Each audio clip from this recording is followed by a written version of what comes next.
Just a quick note that this meeting is being recorded so that people can view it at a later time. If you registered, which you did if you're here, you will receive a link to the recording in a few days' time. So welcome. My name is Sarah Lowenberg, and I am the Manager of Education at the Louisiana State Museum.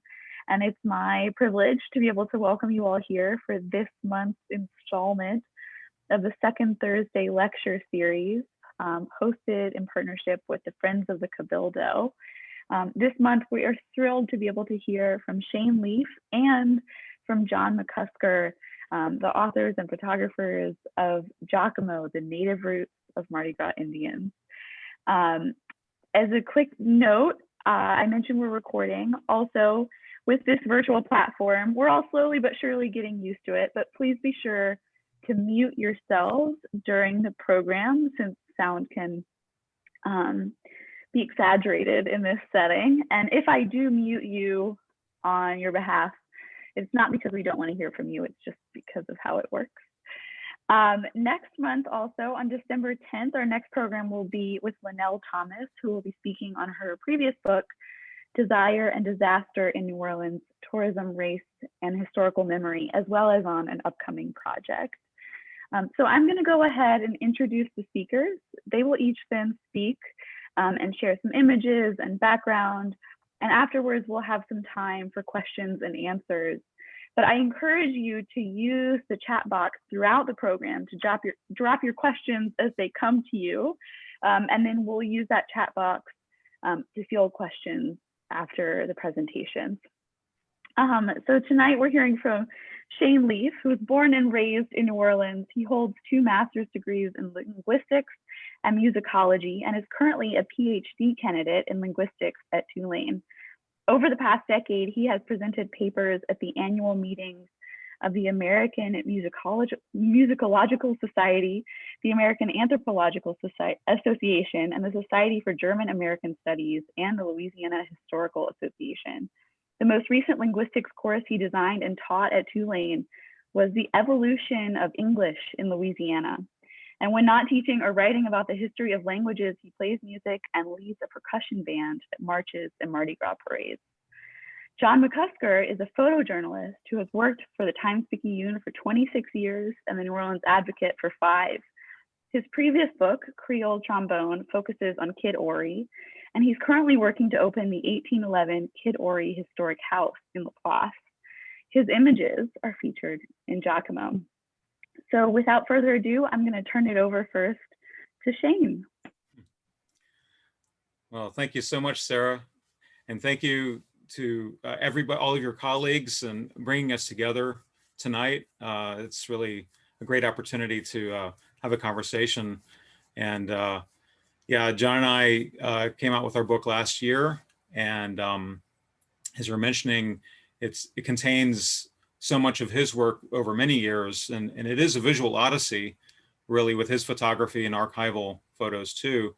And I'm coming at it from another angle, having studied the history of languages, and I think what I'd like to talk about tonight focuses more on the history of the languages in the region. And I'm going to switch over to my presentation here so everyone can see that together.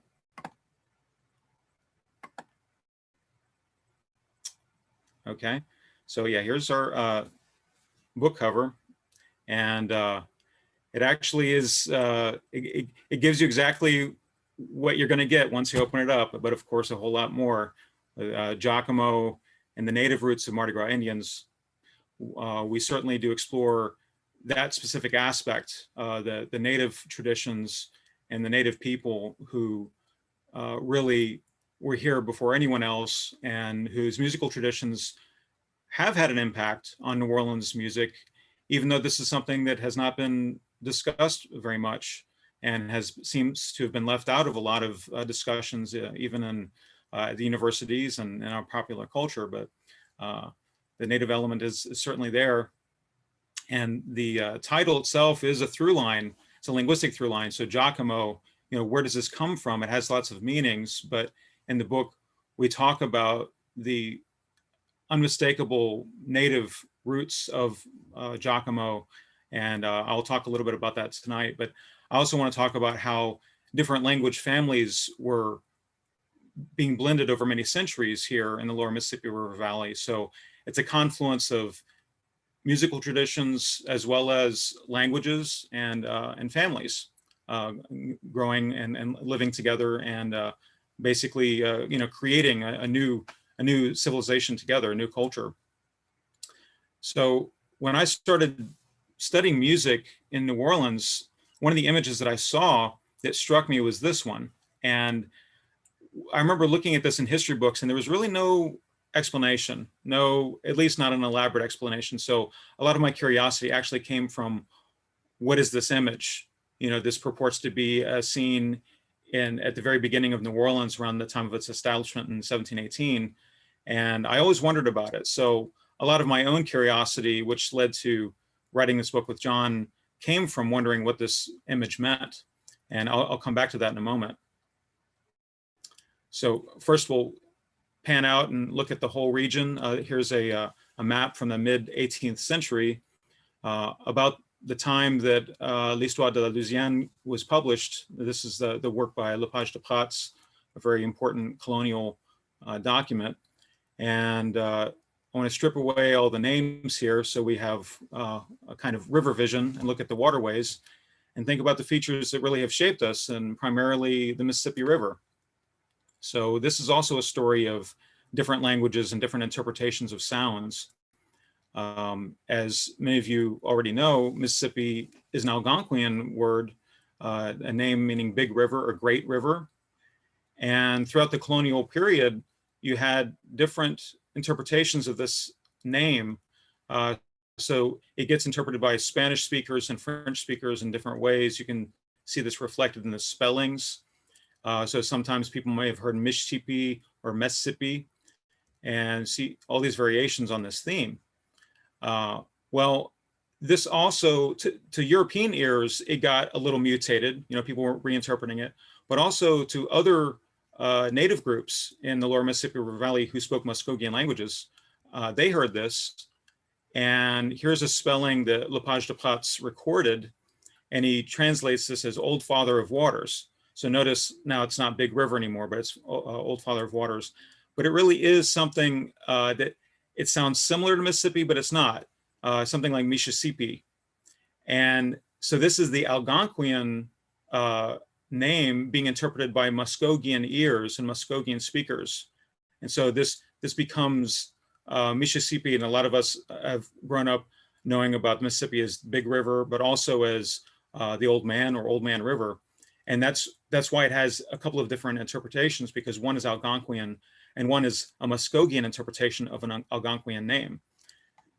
Now, speaking of Muskogean languages, another name that I think is probably fairly familiar to many of you by now, especially with the tricentennial of New Orleans, Bolbancha, which can be interpreted as a place of foreign languages, derived, at least in Choctaw, Choctaw being one of the Muskogean languages, Balbaha, someone who speaks a foreign language speaker, and Ansha, meaning there are people who speak foreign languages. So it could be interpreted as either a place of foreign languages or a place of foreign language speakers. And interestingly, throughout the colonial period, there are recordings of this referring to the river, and then later to the city of New Orleans. So by the 19th century, certainly by the mid 19th century and a little bit earlier, Bolbancha was the Choctaw name for New Orleans. And throughout the colonial period, you have different references to the river with these different spellings. So you have Lepage de Prats, Montigny says Barbancha, and oftentimes you'll see this in languages where if someone is speaking a language that doesn't have a certain phoneme or a sound in their own language, they'll reinterpret it. And you'll see this with many languages where an L will get transposed to an R. And this is what happened with some people. Now, this is not Montigny, but he may have heard other people living in the region who refer to it as Barbancha as opposed to Bolbancha. Sometimes you'll see Malbanchia or some variation thereof. Again, clearly related, but again, with the bilabial B, the B sound, it gets reinterpreted as an M sound for some people. And there's other variants besides. So there's all these, if you think about it, all these different groups of people that are coming together, and they're trying to make sense of one another, and they're borrowing these names, but in the process, changing the sounds and sometimes changing the meaning too. Now, here's one other variant on this, and I think this is interesting because it comes from a painting that many of us are familiar with. This is the painting by de Batz from 1735, which depicts the area around New Orleans, and you'll see that there are many different groups, native groups represented in this image. One thing that was missed by a lot of historians in the past, or at least they didn't comment very much on it, was at the very bottom, there's an inscription that says Balbahacha. And it's really fascinating. You can see right away it's related to Balbansha. It's not quite Balbansha though. In fact, it is derived from Choctaw, Balbaha, someone who speaks in a foreign language, and Hacha, a river. So then literally it's the river of foreign language speakers. As you can see, it's very similar to Balbansha, Balbahacha. And of course, with Acha, it conjures up lots of other names like Achafalaya. The Hacha, the Acha at the beginning is clearly a reference to a river. But this is yet another variation on this theme. So again, as people are meeting one another, they're borrowing words from each other, and they're borrowing sounds. Sometimes the meanings will change too, which is relevant to Jockomo. So to get back to this image, when John and I were working on the book, of course, we found a better version of this, a more detailed version. And this is the one that we use that appears in the book. And this is specifically a peace pipe or calumet march in New Orleans that took place in 1718, although it was published later, 40 years later. It's referring to events 4 decades earlier. And the calumet ceremony, it's often used synonymously with peace pipe ceremony, even though that's not quite the case. The calumet is a very complex phenomenon over many centuries, and it has lots of meanings over time, and I'll get into some of that. But calumet is cognate with chalumeau, which is the French word for reed, and that's that long stem that you see in the pipe. I'll go back just for a moment. You'll see at the top, the very first person who's in that single file line dancing is holding the calumet, and you can see the feathers that are hanging below it, and the pipe. That person, that one dancer, is holding the pipe as you would smoke it, but with a bowl out on the end, and but it wasn't just for smoking. So what happened was, when the calumet ceremony was taking place, of course, there would be a sharing of the tobacco and the pipe, but there would be gifts that were given back and forth. People would sometimes give speeches that would last a long time, sometimes even for days.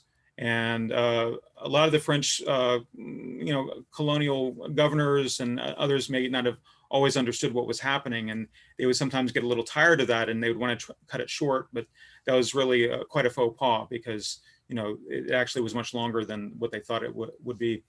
Lots of singing and playing of percussion instruments, but also it was very intimate. The participants in the ceremony would actually physically rub one another on their stomachs, on their hands, and they would carry each other too. So if you think about it, it wasn't simply the peace pipe itself. The peace pipe was a participant, though. In fact, understood as an animate participant, another being, a sacred being that was part of the whole ceremony. So with those feathers, you would see on the pipe, those were understood as being perhaps like wings, and the person who's holding the peace pipe and dancing would sometimes make it dance too, or fly through the air. And there's some very interesting accounts in the 1670s when the Jesuit missionary Marquette was coming down the Mississippi River. And we have some of our very first very elaborate descriptions of the calumet ceremony from Marquette. And he talks about how when they're meeting people and they're engaged in the calumet ceremony, the pipe is flying around as though it were a bird.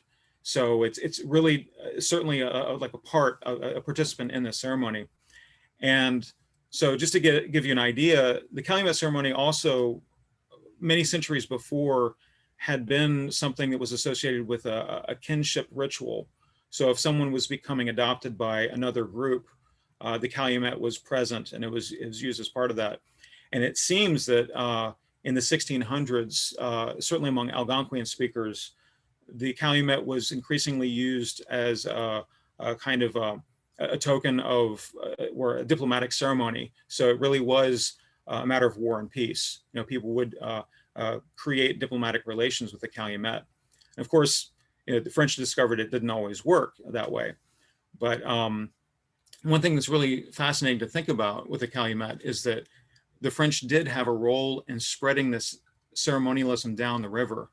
So by the time you get to, say, the establishment of New Orleans in the second decade of the 18th century, the French are now using the calumet themselves, that they're carrying extra calumets around with them. And they realize that when they meet other groups that they perhaps haven't met before, they will engage in this ceremony. And in fact, you know, at Old Mobile, there's also been archaeological work done showing how the French were manufacturing the pipe bowls themselves. So by then, they had really understood the significance of this, at least in that diplomatic dimension. Although, again, not so surprising, the French weren't always aware of the spiritual or all the spiritual connotations of this. So here we have that image in New Orleans at the very beginning of New Orleans, 1718. Specifically, it's the Chitimacha who are engaged in this, and this is concluding a war that took place between the French and the Chitimacha. And this really does amount to be the first documented musical procession in public space in New Orleans. You know, something incredibly important for the history of the music of the city. And it was something that, you know, for me and John, like, we were very astounded that this wasn't discussed before in musical accounts and was somehow separated out from the European and African derived musical traditions. But as it turns out, a very integral part to New Orleans. And it wasn't just at the beginning of the city. It actually, there were many diplomatic missions to the city from different native groups involving the calumet ceremony all throughout the Spanish, both the French and the Spanish colonial regimes. So it was something that was continuously present, continuously practiced at this time. And so just to get into some of the details of L'Histoire de la Louisiane, or La Page de Prats, I went back to the French version and was combing through some of it, found some details that had been overlooked in some previous English translations.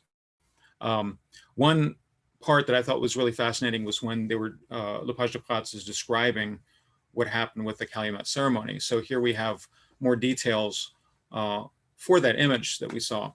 And he explains that he was with Bienville when the Chitimacha arrived by river on pirogues, and they advanced and they were dancing and singing the song of the calumet, which they shook in the air and in rhythm, or en cadence. And again, they weren't merely shaking it. The thing that La Page de Prats may not have understood was that the pipe was alive and was dancing along with the other participants. And at the same time, the Chitimacha, as other groups, they were shaking these gourd rattles known as chichiqua. And speaking of languages and words that are being borrowed from one language to another, chichiqua, as far as we understand, was originally a term that was used by Algonquian speakers in the upper Mississippi River Valley, but then that got borrowed into all these other languages. And of course, it's also onomatopoeic. So chichiqua actually is the sound that the gourd rattle makes. It's kind of announcing its own name. When you say chichiqua, this is exactly what it says when it's being played. So and it's an interesting word that also gets borrowed into French, and you'll see references to chichiqua not just in La Page de Prats, but in other colonial documents as well. And so throughout our book, we have a few images of the different types of instruments associated with the calumet. Here in this image, you see at the top the calumet itself, but also bells. And at the bottom, you see representations of, well, not only a drum, but also the gourd rattles too. So these would be examples of the chichiqua. And you can see, in fact, in the lower right-hand corner, the legend number 4, it identifies these as shishikwa. Okay, so this is these were the instruments that usually were associated with the ceremony. Now, besides the musical instruments, the language that was being used at that time, ceremonially, it makes sense. I mean, you can imagine that it was the Chirimachi who were singing in their own language, but at the same time, they would switch back and forth, and sometimes they would use what Lepage refers to as la langue vulgaire, which really more than likely refers to Mobilian jargon. And for those of you perhaps not familiar with this, Mobilian jargon was the language that was spoken all throughout what would become the southeastern United States, not only by indigenous groups, but also Europeans, African Americans, everybody who was here. And they had different names for it. So at the bottom, I give you some examples of how Bienville refers to Bayugula. It could be the language of the Bayugula, but at the same time, more than likely in that context, he was referring to Mobilian jargon. Some people say Choctaw trade language to this day. Some people that I know refer to it that way. It's also known as Yama, which is the word for yes, but it's also in a spiritual context, Yama means amen. And some people would say that this is some evidence for Mobilian jargon not just being a trade language, but it might have been a liturgical language very anciently. So there's all kinds of possibilities with this language. But suffice it to say that it was spoken by all these different groups in the lower Mississippi River Valley. And when it comes to Jockomo in particular, what John and I had discovered was that all throughout the colonial period, there are references to a phrase that we used in the context of greeting, a chokmafina in Choctaw. And over time, a chokmafina, it was heard by different speakers of different languages, just like Mississippi became Mississippi, or Balbantia becomes Marbantia or Malbantia for some people. Some people heard a chokmafina and they heard something like chocomofino or chocomofindo.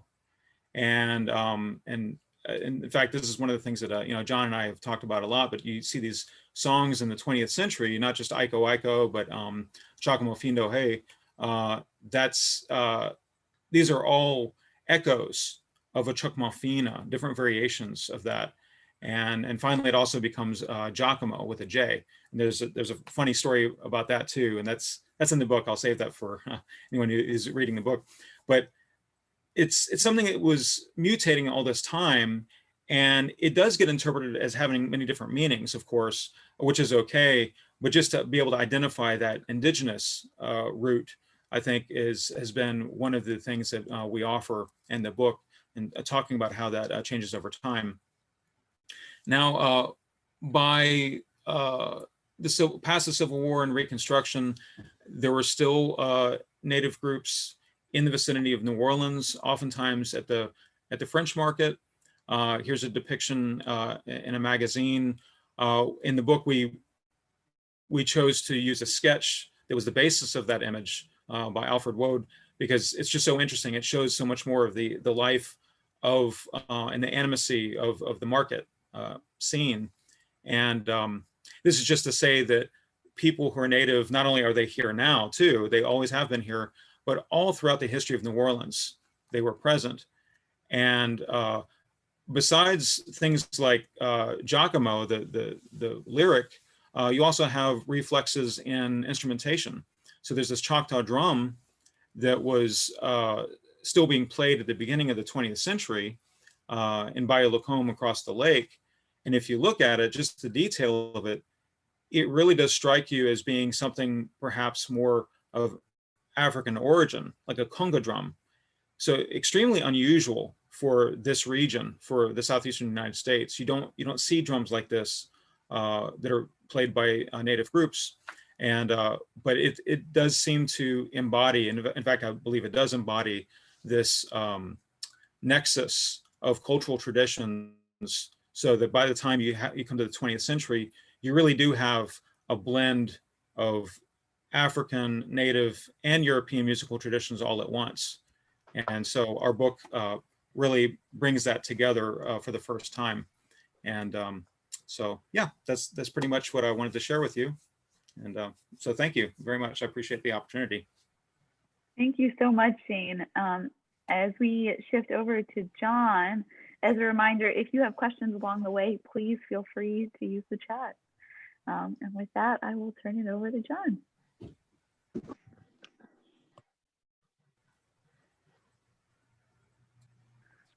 Sorry, I muted you. Am I there now? We're good. Okay. Well, hi everyone. Thanks for tuning in. I came at the story from a little bit different angle. You know, what's really good about what Shane and I put together is he knew all the stuff I didn't know, and I kind of had the stuff he hadn't done, and it all sort of came together that way. And what I mean by that is that my main career was as a photographer at the Times-Picayune, and I'm a New Orleans native, and I had an opportunity over 20 years to photograph the Indians, not just on the streets on Mardi Gras, but so in their suits at Indian practice and even a couple of funerals. And I got to know a lot of them. And the whole time that I'm taking those pictures over the course of Mardi Gras after Mardi Gras, in the back of my mind, I'm going, gosh, I want to figure out more about this history. Just had my curiosity up, and I was in the middle of working on another book at the time on Kidori. So the time came around that I finally put that down, got things settled, and hooked up with Shane, and finally said, all right, well, let's see what we can do. Now, Shane's covering the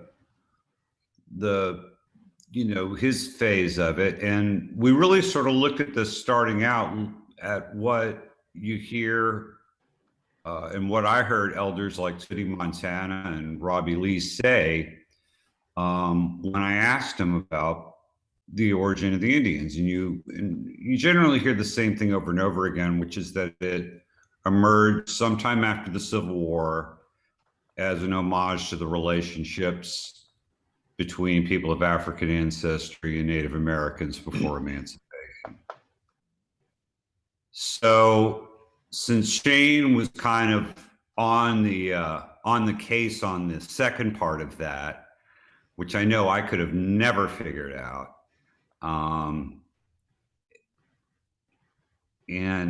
so what I did was I came at it from the other side. I was a newspaper photographer. I know what's going on now. I know the guys that are doing it now. I know what they say. I photographed them. I've seen what they do. And while I'm talking about that, how about we look at some pictures? Everybody seeing pretty pictures now? Okay. This was the first Mardi Gras after Katrina, which had all kinds of special feelings to it beyond just a regular Mardi Gras.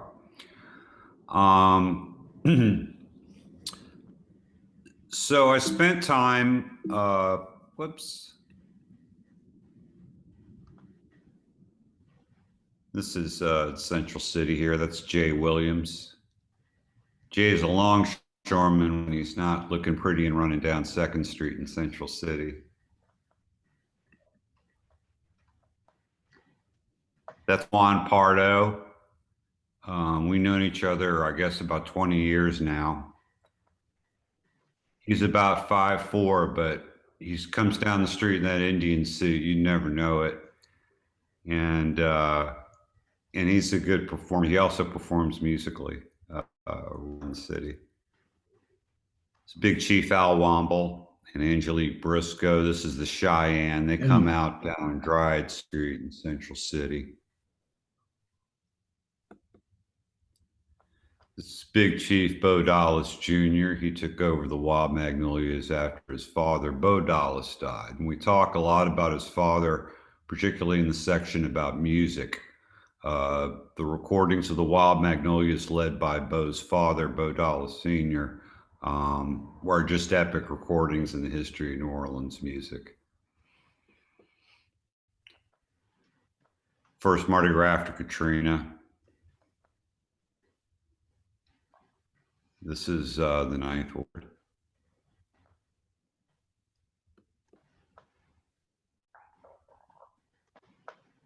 And this was the first year I followed the Indians. This is 96, which is why there's no one in the background with a cell phone.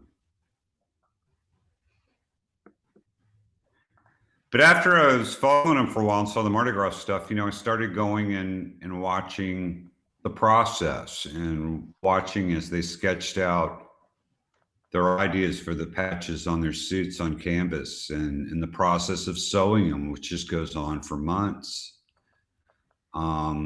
Things I wouldn't have thought about. On the right, you'll see Pepe Eugene there, and he just took in a shipment of feathers, and you've got to go through and break the feathers. So you've got to, is it from the left side or the right side of the bird? So you've got to separate all those out because it becomes significant in how you put together the Indian suit.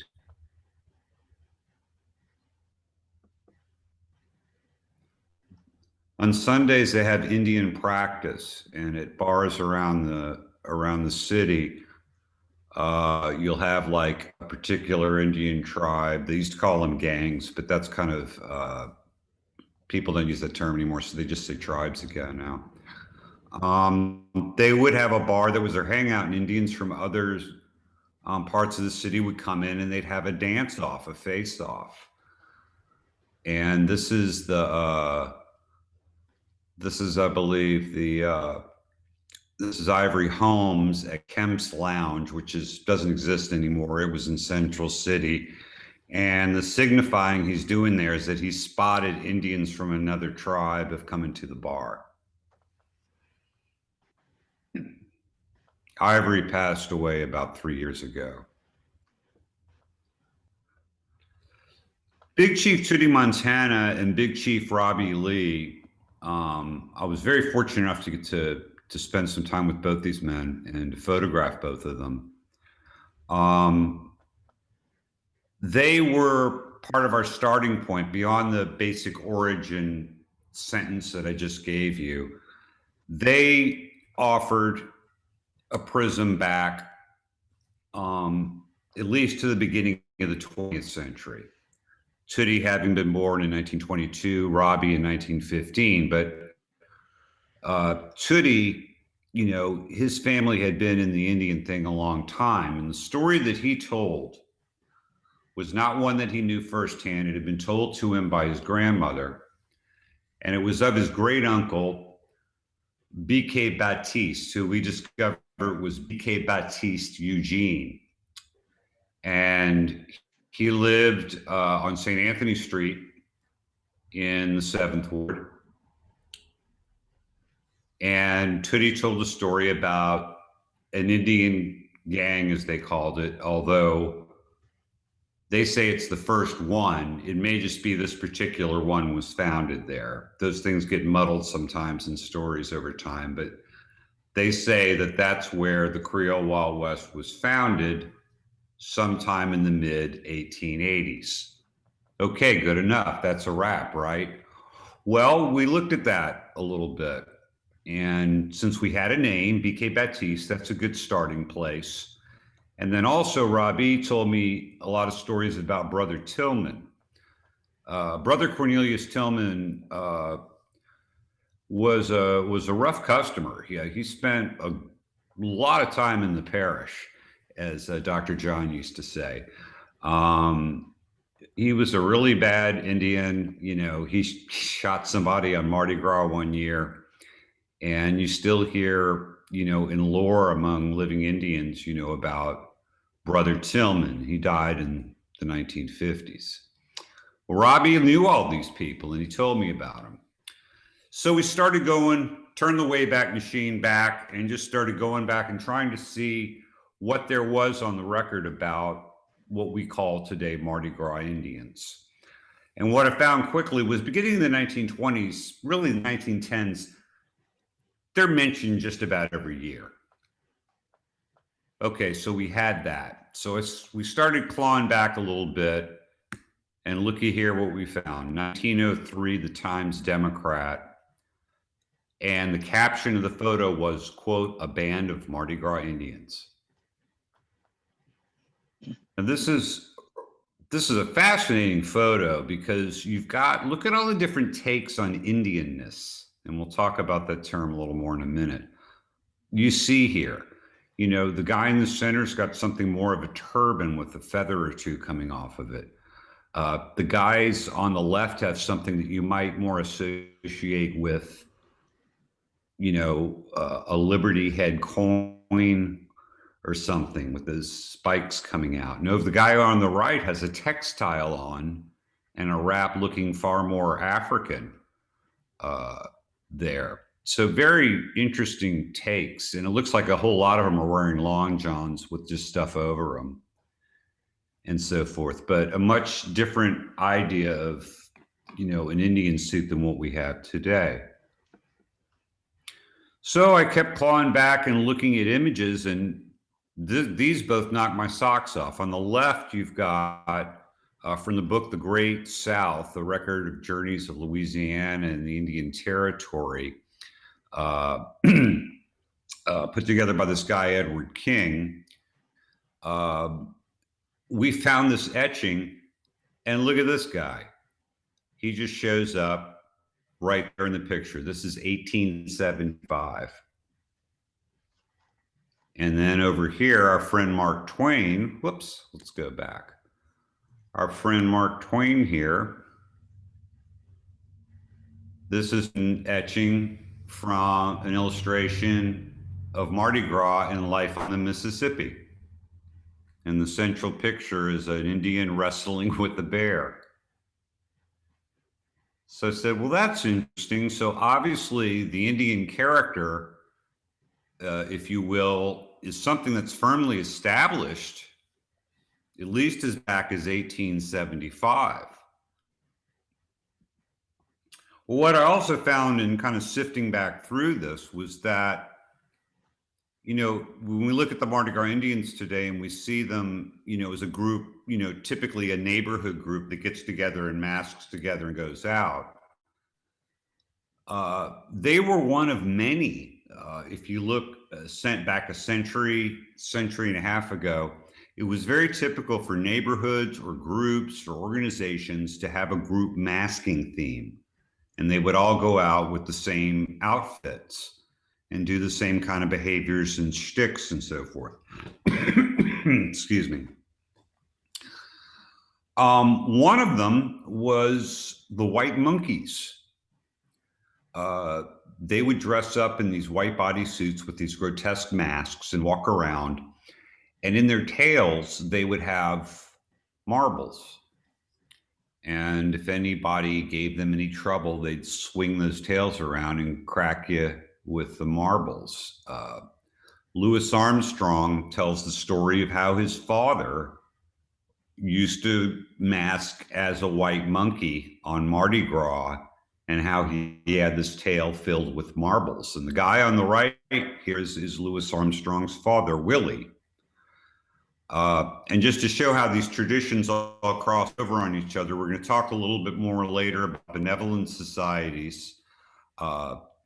Louis's father is dressed in his regalia as the Grand Marshal of the Odd Fellows organization in this picture.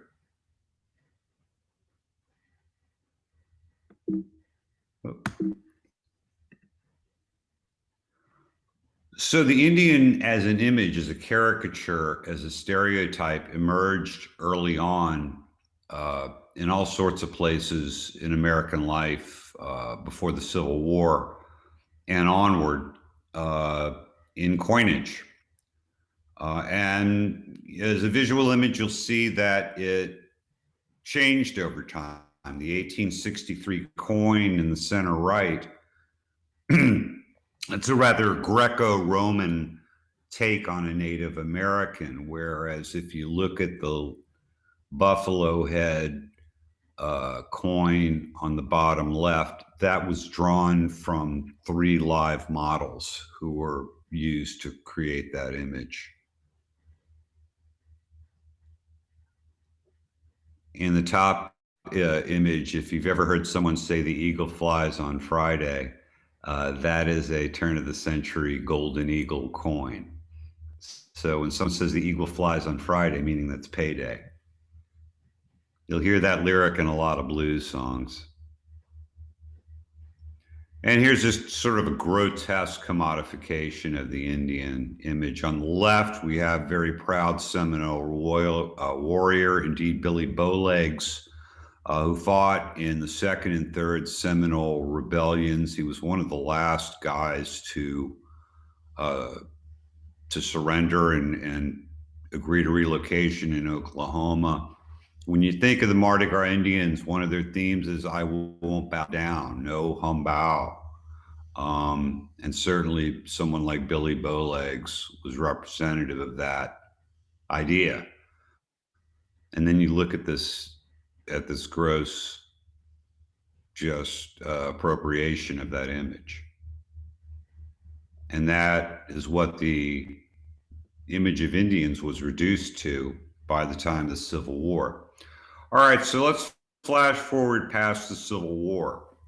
That's where we kind of left off our Indian story. We had images of Indians. As early as 1900, we've got these drawings of people dressed as Indians. And going back, Shane found something remarkable.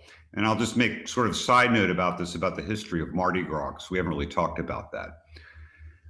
A lot of times it's easy to get the impression that Mardi Gras started in 1856 when they founded the first O-line cruise and et cetera, et cetera, et cetera.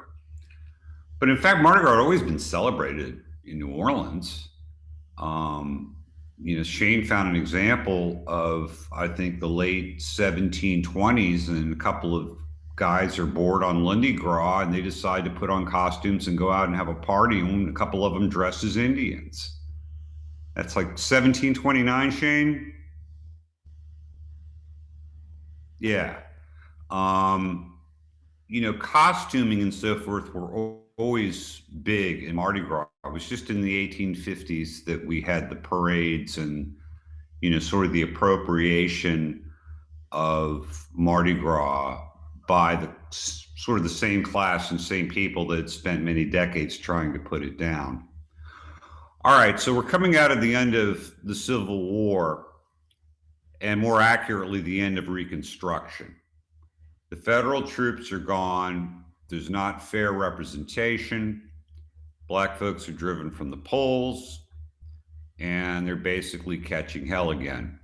As Reconstruction has ended, PBS Pinchback, briefly governor of the state of Louisiana, himself a veteran of the United States Colored Infantry, and before that, the Corps d'Afrique in the Civil War, suggested that the freedmen form mutual aid and benevolent societies to discuss the issues of the day and help each other out. In other words, create a forum where you could keep your community together, create a patchwork, help each other out, because the federal government just backed out on us and all we've got is each other. That was basically the thrust of what Pinchback was saying. And these organizations were founded all through New Orleans, the hinterlands, everywhere.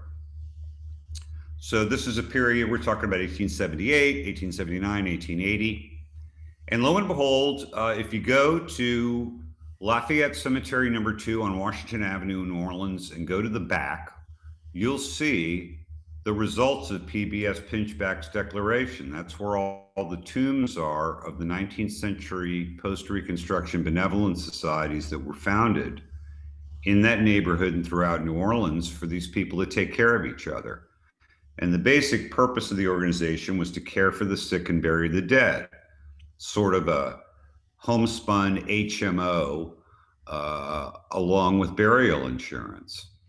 And when you died, along with your funeral being paid for, you got a brass band to escort you to the hereafter. Well, there were dozens of these organizations, but there's only one left now, and that's the Young Men of Olympian Junior Benevolent Association. And they were kind enough to let me attend a meeting in 1997, and you'd go to the secret location, and it's secret because they're collecting money. You know, it's like everybody's going there to make a bank deposit. So you go there, and it was kind of like the Wizard of Oz. You know, you knock on the door, and the people goes back, yes. And this man was there. The people closed, and a few minutes later, the door went open, and that's the Young Men of Olympian. And these societies institutionalized what we now consider the jazz funeral. But they were doing this years before that music actually came into being. It's still carried out today by a number of organizations, including the Zulu Social Aid and Pleasure Club. This is Harold Dudley. He was the Grand Marshal for decades at Zulu. And we've got the young brass band players that are still on the streets playing for these processions and for these funerals today, just as Louis Armstrong did 100 years ago, and just as people like James Humphrey did 130 years ago.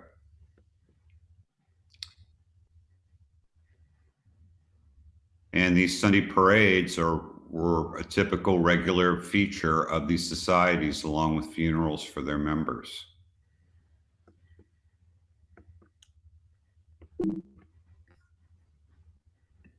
And really what we put together there and what we offered, not as a conclusion, but just as sort of an idea or thought to throw into the mix.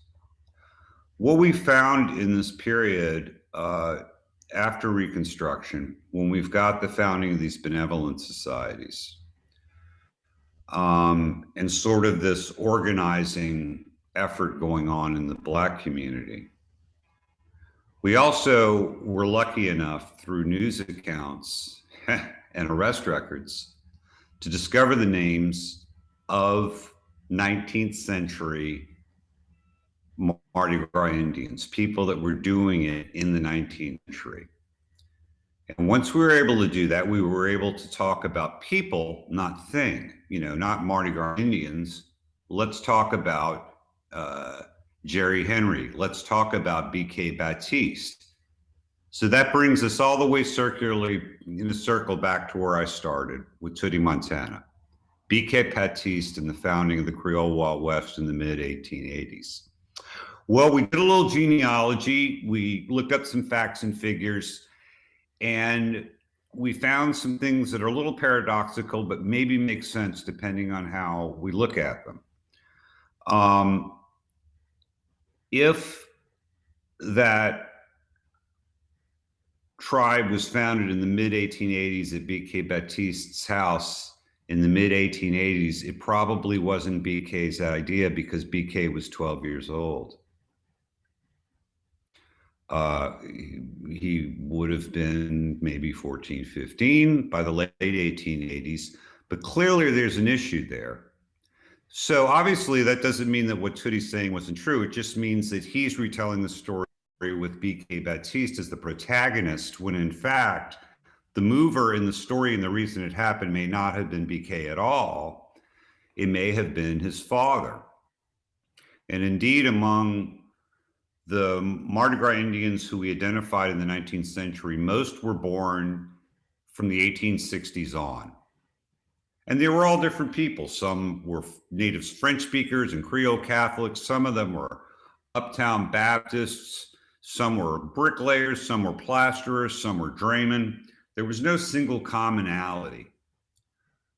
But on many of them, when we went back one more generation to their fathers, discovered so many of their fathers were all Black veterans of the Civil War. They had all been in the Corps d'Afrique, the Native Guard, the United States Colored Infantry. And indeed, we found that these men also played a leading role in Reconstruction politics, both as candidates, as organizers, in voter drives, as well as educational drives, et cetera. So it could very well be that when Reconstruction ended, they stepped up as the leaders that they were and the leaders they had been for their country during the Civil War. And that was behind this organizing spirit, whether it was the benevolent societies who we know were organized then because it's written in stone in their tombs in the cemeteries, or whether that's also reflected in the founding of the Mardi Gras Indians. And indeed, in terms of dates, one thing we were just absolutely tickled to find, I remember calling up Shane when I found this, and we were like, man, it was like, it was like the day they figured out how to put an Oreo together. When we got this figured out, we found, and hit me if I'm giving the wrong date because it's been a while since we did this. It was 1879. We find this article, and it's the Times-Picayune reporter walking through the crowds on Mardi Gras, as I had done myself for decades for the Picayune. So this was my, my spiritual great-grandfather in the newspaper business. He's walking through the streets on Mardi Gras, and he says, something along the lines of, "Oh, what a display. It's like everyone has on a mask, and everyone you see is a Mardi Gras. Here comes one now. Jockomo fino," they cry as an Indian chief makes his way through the crowd, shaking his tomahawk. Mm-hmm. So that was like, bingo.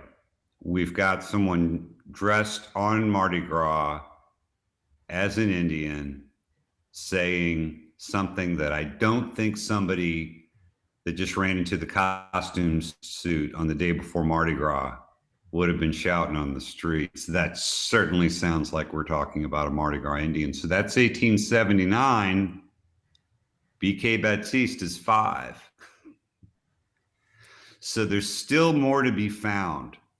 I think there's still another generational story to maybe hopefully unwind somewhere.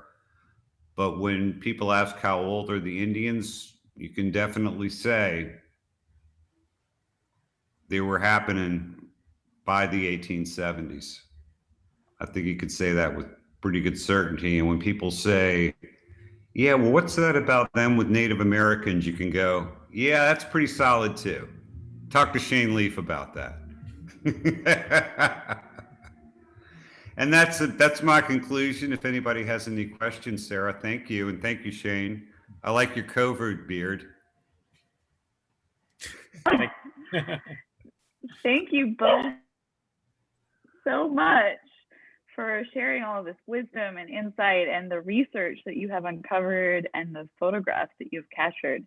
I see one question in the chat so far. If others have questions along the way, please feel free to add your questions. I'm going to read out this first one, and I think this is a question for both of you. What has the reception of your book been?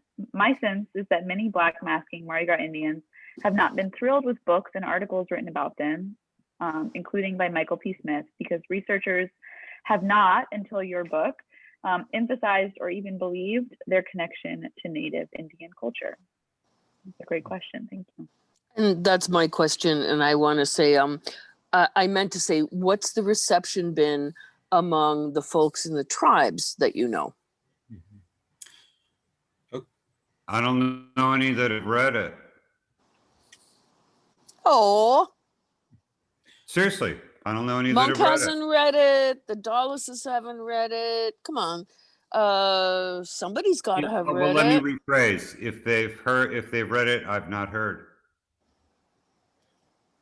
Well, if you don't mind, I can answer partially. I mean, this obviously is such a complex cultural phenomenon, and for obvious reasons, people have had a hard time addressing it. And I think it's because of the whole either or thing. And this happens in a couple of ways. For example, for many of my friends who are native in Louisiana, some of them have mixed feelings about it. Some of them embrace it and they understand how things go. I think that this is a time in our history, I believe, where we're better able to deal with the complexities of blended history. So our ancestries are so complex, whereas in the past, there was more of a compulsion to either be one or the other, to be of one origin or another origin. So that's one thing that we're we get into. The other thing is something that I think is very important is that in the past, people always had this question, either the Mardi Gras Indians are authentic, whatever that might mean for somebody, like as in really native, or it's just an imitation, or it's an emulation.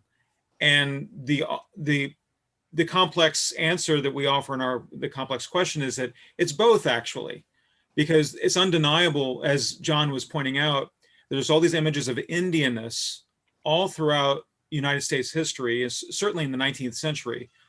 And that couldn't help but have an effect on everybody, both Europeans, whites, blacks, African Americans, everybody.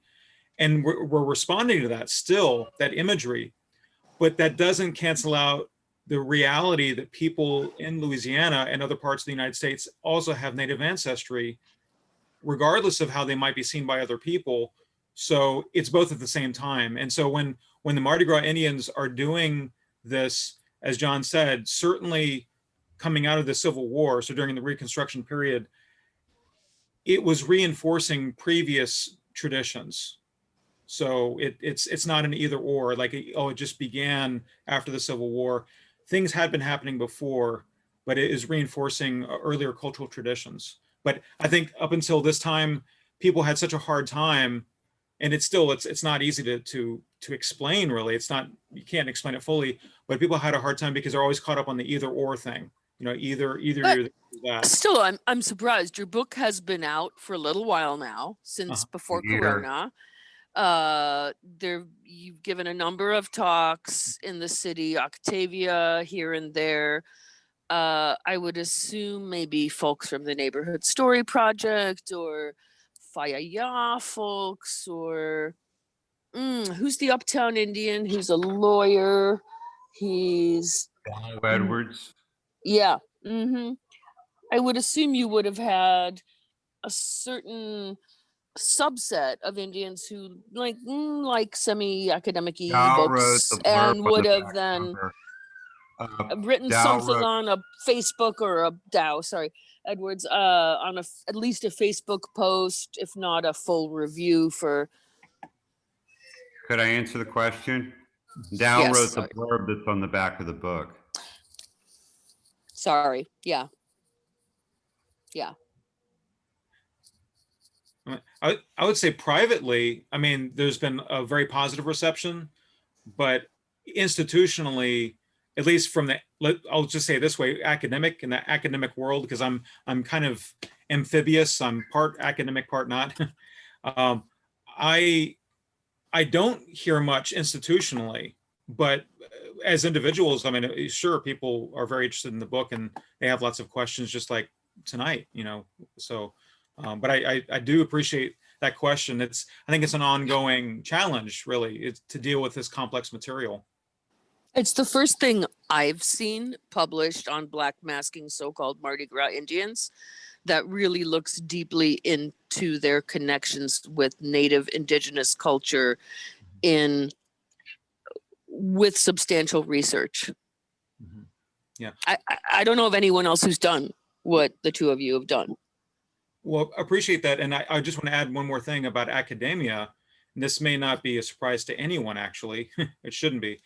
But there is a way in which there are legacies of interpreting history that are so strong that don't allow people to see things that are in front of their face, no matter how many books they've read. And I guess I'll call upon, Thomas Kuhn's, the Structure of Scientific Revolutions, that people are caught in a paradigm of interpretation and they can't break out. And so if you study Native culture, that's what you do, or that's your thing. Or if you study New Orleans music, for so long these were seen as not even related to each other. And years ago, I actually used to make physical journeys across Tulane campus, trying to bridge the gap between different disciplines, but people in their buildings are hermetically sealed against one another, and including their ideas. There's no communication. So anyway, that's my Jeremiad against academia, but that's all. Thank you. And thank you, Mr. McCusker. Okay, I'll mute. Thank you. No, that was a great discussion. I appreciate it. We have a few And more seriously, questions. if any of the fellas have read it, I mean, I've spent 20 years around these guys. If any of them read it, I'd love to hear feedback. Yeah, we should be great to solicit some feedback and pull them into the conversation. The next question is, what has been the evolution of the elaborate costumes from the early 1900s until now? Well, Robbie Lee talked about when he was a young man that the suit was not as an elaborate affair. And indeed, if you look in Gumbo Yaya, there's some pictures of Brother Tillman's gang, the Yellow Pocahontas. He was running with them then, and that was, I think it's the Yellow Pocahontas is the goal. I forget it, but anyway, it's around 1940. He's in they're in a bar, and the Indian suit is mainly a headdress, which would look like a standard headdress like you would see on a cowboy movie back then. You'd have a vest, which would maybe have some beadwork and baubles and stuff, and then like a silk shirt, and then maybe the pants would have frills on the legs, and that was an Indian suit. That was the 1940s.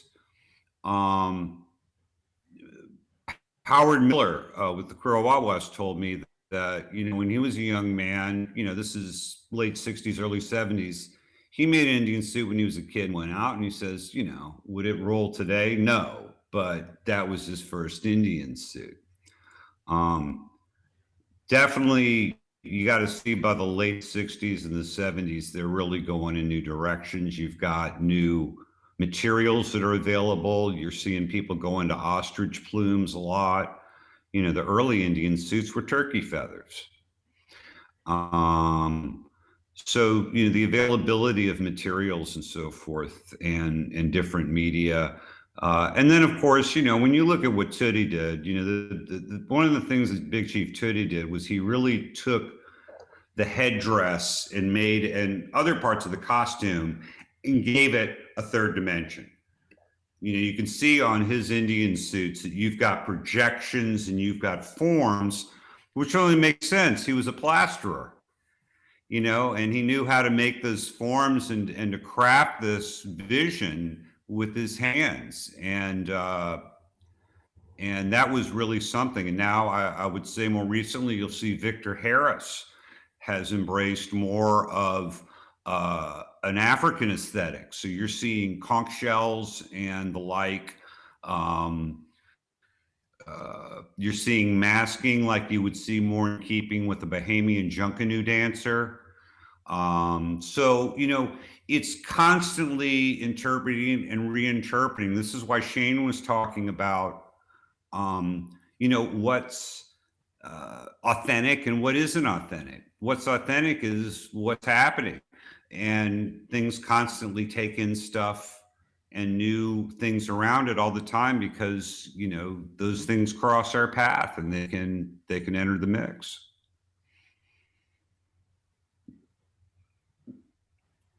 Thank you. Great. The next question is actually for Shane.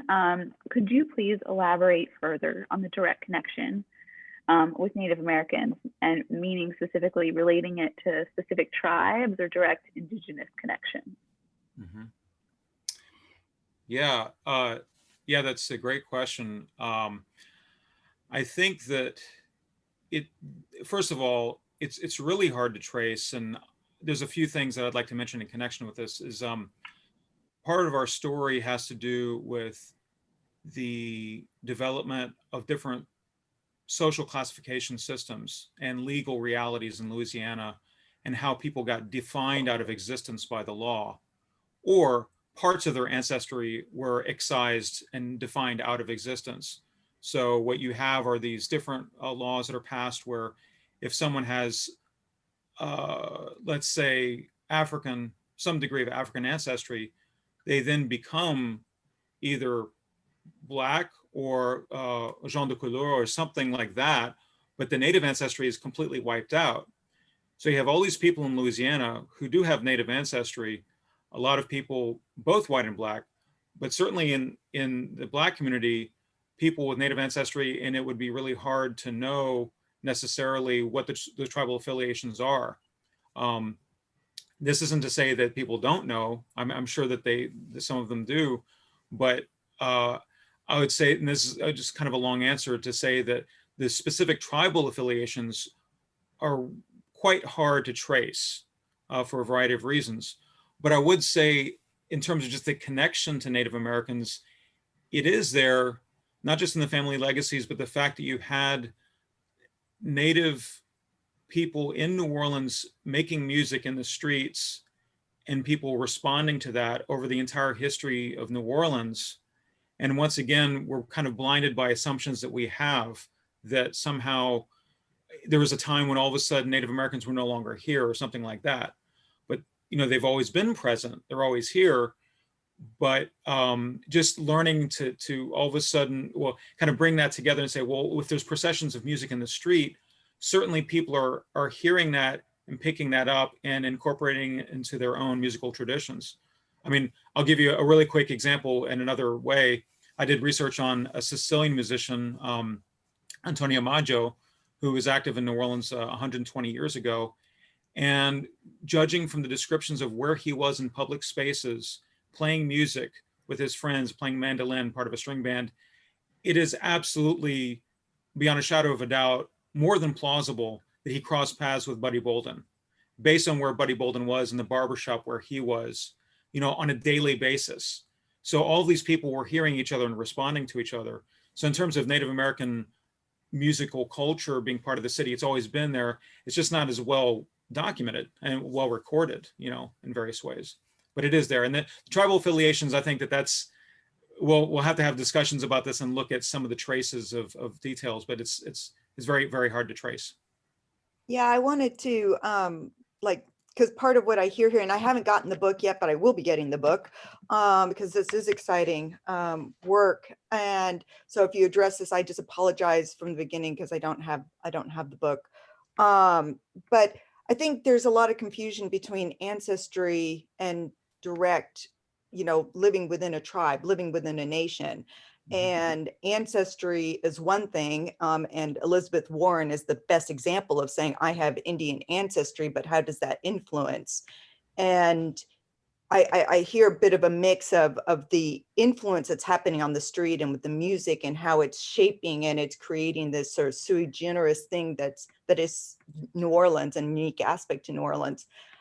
But the tribal question comes into play because is it just kind of that Creole mix, that one more element of something that's influenced, that's come in and that gets played out. And at a time when the Plains Indians were very much front and center on popular culture, that it gets blended and then created into something that's unique, but that doesn't bring it back to indigenous communities. Does that make sense? It's sort of like saying if you have Spanish ancestry and Irish ancestry and different things. So, and I think the language too, when being called gangs, moving to tribes, if this was called the Mardi Gras Creoles or the Mardi Gras Pirates, people would look at it differently, but the word Indian is there. And so I think there's always that kind of gray area of what does that Indian mean? Is it? Okay, I think I could take a swing at that off the bat. One of the things that we talk about is answering the question, why would, you know, leaving off bloodlines and DNA and 7 Degrees of Kevin Bacon, if we just go directly to why would an African American person in post-Reconstruction New Orleans read 1878, choose on Mardi Gras to costume as an American Indian? What's going on right around that time? Well, you just have a stand, you know. Bingo. Yeah. So what better way, you know, and I'm definitely one of those people that doesn't like to make Black culture about reactions to white people. But in terms of just personal pride, what character to take on than one that was in active armed conflict with the United States government? You feel me on that? You are a uniquely American figure, but you're in armed conflict with the United States of America. Sounds like a fellow traveler. So it's not about, you know, I know there's still a lot of tension about, you know, is this a mimicry? Is this a pantomime? Is this really just a minstrelsy of Indianness? But I think if you look at it in the context of the spirit of why those first men would have dressed that way and chosen to conduct, because it's not just a costume, it's ritualistic, almost combative dance. It's aggressive, and early on this was defending your neighborhood. You know, it wasn't just a Mardi Gras Indian organization. This could be your neighborhood, and you're going up against another neighborhood. So there was shooting, there was all kinds of scrapes. People ended up in jail. You know, Brother Tillman shot somebody in 1923, I think it was. So this was all about identity and pride, and Mardi Gras being the vehicle, perhaps, to be that fellow traveler as a resistance figure. I mean, I totally agree with that. It's a sense of empowerment. I mean, you can see where you're taking this on, and in an age of when you're about to go into Jim Crow and everything that gets ugly, it allows you to display power and pride in a way that is all other avenues are being curtailed. And yeah, and on a more 10,000 foot level, I mean, what is any costume about? You know, this is, you know, why on Halloween, you know, suburban people go out and dress in, you know, grotesque or slutty costumes and stuff, you know, because that's not who they are the rest of the time, right? Well, right. And there's one thing I'd like to add.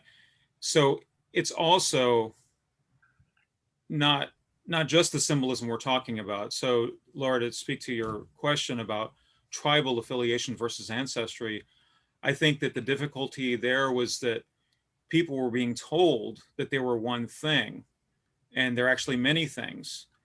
In some cases, they may not have known, and they may not know, just like people with African ancestry won't always know exactly where all the tribal affiliations or earlier affiliations they may have had, their ancestors had. But I think that that's the reason why it's so difficult, is because the documentation is lacking there. But I think that the authenticity that we might seek from someone, let's say, who has lighter skin, who's European American, who makes claims like Elizabeth Warren did, the onus is a bit different than on someone who's African American, who has a different history of being told that they're not who they claim to be. So, but the thing is, I see what you're saying, that there's a question of tribal affiliation. It's not very clear though, but I think that there could be a lot of conversations that have to take place to find that out. You know, we're kind of sketching out just the mere, like, let's say that the foundation that there is Native ancestry there. For the longest time, people were told you're either this or you're that, but they're actually both at the same time. Now, as to who is what tribal affiliation, I don't know. That's another kind of investigation, I think. Yeah, and suffice to say, I mean, like, you would have whole tribes, Shane, right? Like the Chitimacha, that are basically wiped out, you know, and what survivors, well, I'm sorry. No, the Chitimacha totally wiped out. Right. The Natchez, and you would have the French were very good at pitting one group against each other, right, in that way. But it may actually, you know, the bloodlines and so forth, like Shane says, it's never one way or the other. Yeah, I'm not concerned about bloodlines. I don't think bloodlines, it makes culture. But no, what I was saying was, you know, among the stories that I read, they talked a lot about Eugene Honoré, and you'll see him mentioned in the book. Eugene Honoré was 7 feet tall. His father had fought in the Civil War. He lived in the French Quarter, and he's credited by at least a couple of guys as being the composer of Indian Red.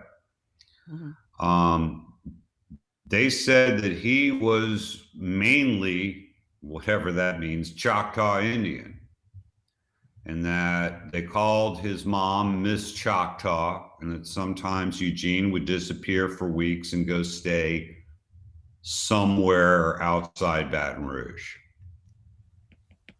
Mhm. You know, Mhm. that could be Point Coupé, that could be a lot of things. Mhm. But you know, it's not either or, like Shane said. Yeah. You know, you can have both at the same time, or or not. And there are examples, like just an example out of the hat is George Lewis, the clarinetist, who certainly had Choctaw ancestry. It's absolutely known based on his family history. But that's again, I think it's a really important aspect, but it's something that needs to be elaborated upon, in terms of like tracing out tribal affiliations. But the main point is that Native ancestry is there, and for such a long time, people were assuming that it was merely a representation thereof. May I ask, what about the theory I've always heard also is that that during slavery that the indigenous tribes offered some manner of safe harbor to the runaway slaves, and that developed some manner of a relationship and a gratitude toward the native tribes. Is that wasn't mentioned, and I was wondering about it. Sure. I mean, that's true, but it is such a mixed record in terms of who was doing what for whom, because a lot of times Yeah. Native allies of the French who would actually track down runaway slaves and that kind of thing too. So it's impossible to say this is what the relationship was between this group and that group of people based on something as broad as, say, being Native or having African ancestry. It was, and it depends on the decade too, so, but of course that happened as well, what you're describing in terms of communities that were people kind of threw in their, together and survived together. Sure, that happened. Okay. It's also worth noting, I think sometimes when people, we try to get the concept around, talking about slavery, much less talking about running away from slavery or seeking freedom from slavery. Enslaved people running away was a daily occurrence. There were some that made a really regular habit of it. There were some that could run away and stay gone for 6 months. There were some, that would get away and they catch them in Natchez. If you read the advertising, the printed material from that period, you'll see that running away to freedom wasn't necessarily an end game. You might be able to run away and kind of live not working for the master for a couple of months, but there was no most runaways it was a temporary state. It wasn't something that you could actually get to freedom. And you asked about intersections of Indians and runaway slaves. Certainly, if you're running away to places where the white man isn't, those are oftentimes going to be where the Native American people were. And Shane, talks a lot in his section of the book about, particularly cultural situations where you had crossovers between, Native peoples and enslaved peoples, both in musical contexts, in a sports context, and other celebratory contexts. Thank you. Thank you. And I'm conscious of the fact that we're running out of time. So we have just a couple more questions. One being, was there satire involved on the part of mass Indians, especially satire about the white majority?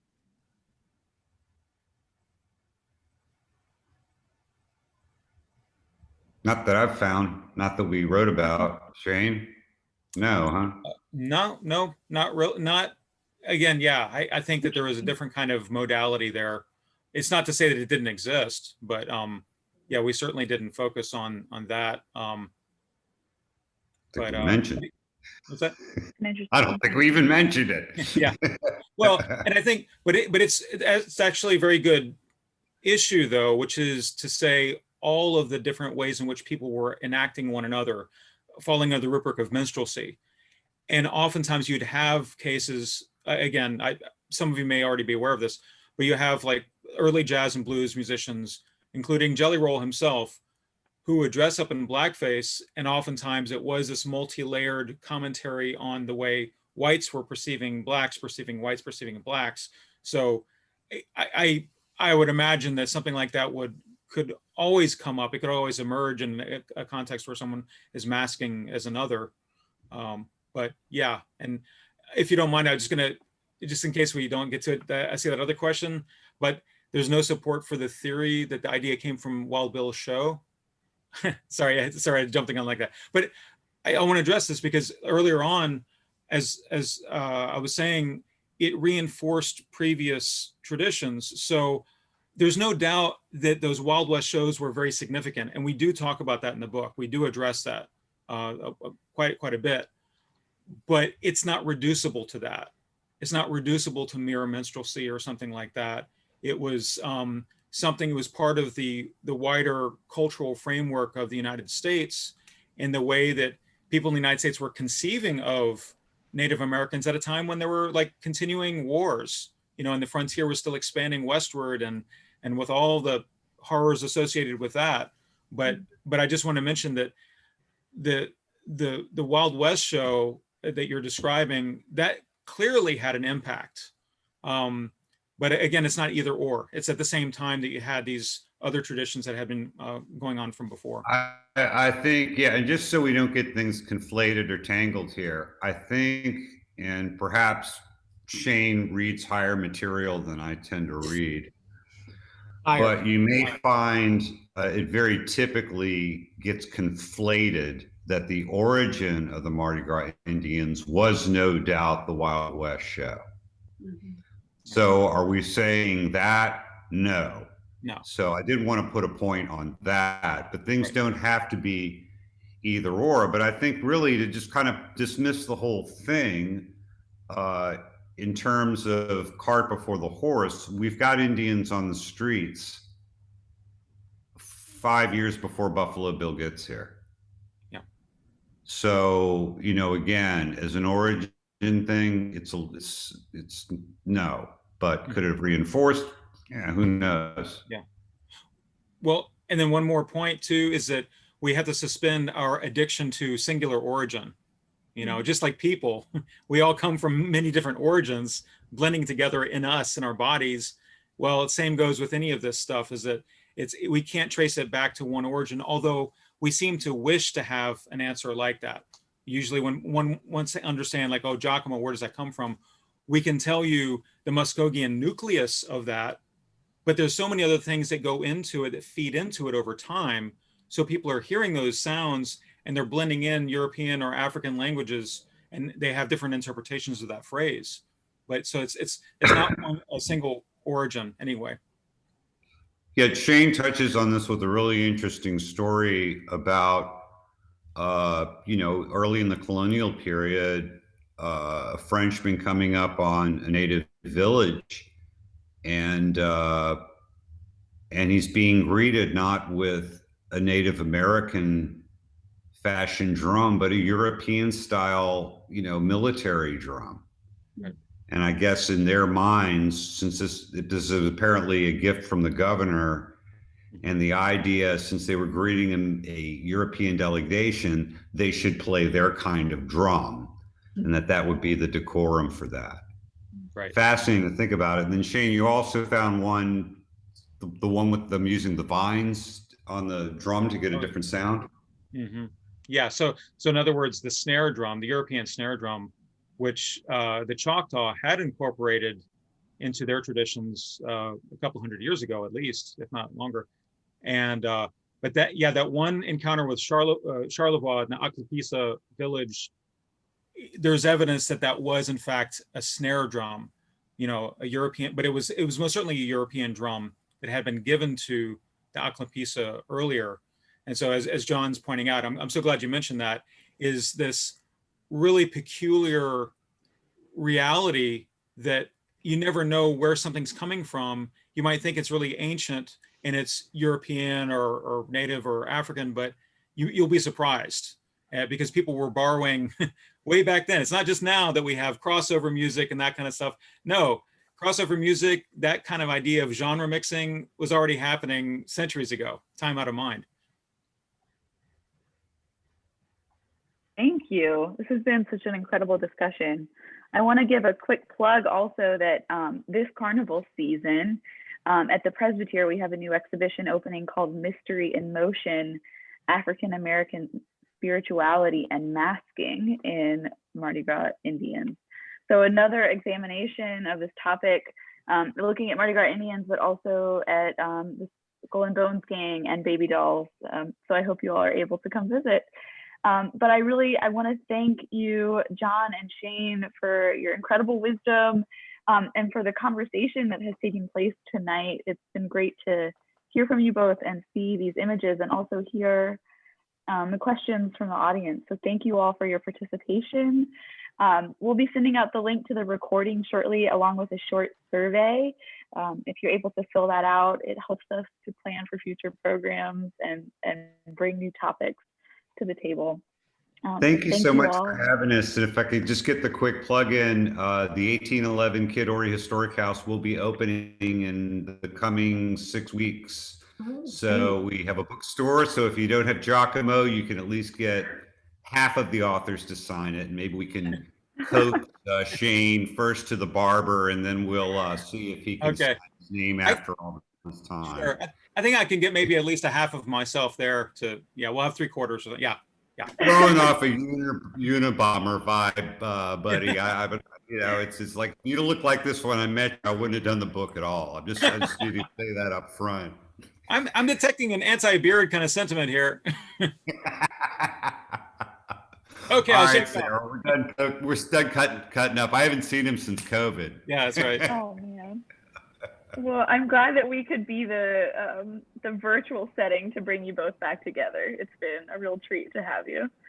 So thank you all so much, and we hope to see you again soon. Thank you so much. Thanks, everybody. Thanks for being here. Yeah. It's cool.